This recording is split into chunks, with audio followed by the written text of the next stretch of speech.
Lëvizjet vetëvendosje bashkë me listën Guxo dhe Alternativën kanë marrë më së shumti vota duke përfshirë rezultatet preliminare, votat e diasporës me kusht dhe personat me aftësi të kufizuara.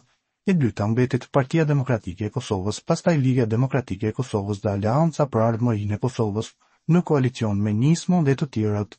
Sipas rezultateve të Komisionit Qendror të Zgjedhjeve, nëse përfshihen votat e nënçfutit të diasporës, ato me kusht dhe të personave me aftësi të kufizuara, del se lëvizja vetëvendosje ka marrë gjithsej 396.022 vota, PDK-ja i gjithsej 196.353 vota, LDK-ja mori 171.249 vota, dhe koalicioni AK dhe të tjerët kanë marrë 66.022 vota.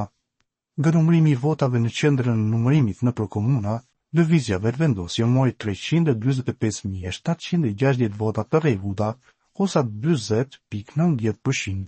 Derisa nga votime me poste dhe i diasporës, kjo parti ka marrë 31.963 vota, ose 51.057%, ndërsa në përfaqësi diplomatike ka marrë 12.261 vota, ose 80.71%, kurse nga votimi me kusht, lëvizja vetëvendosje mori 5.214 vota, ose 44.25% dhe 824 vota, ose 31.88% nga personat me aftësi të kufizuara.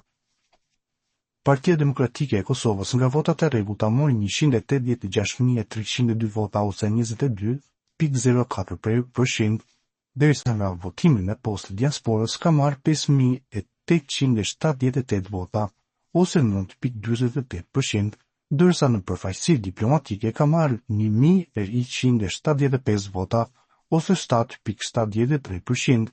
Nga votimi me kusht, PDK-ja ka marrë 2.377 vota, ose 20.17%, dhe 621 vota, ose 24.02% nga personat me aftësi të kufizuara. Po Linja Demokratike të Kosovës në zgjedhjet e nënçfutit ishin 149.095 vota të rregullta, ose 17.64%. Sipas KSZ-s, LDK-ja nga votimi me kusht mori 1.607 vota.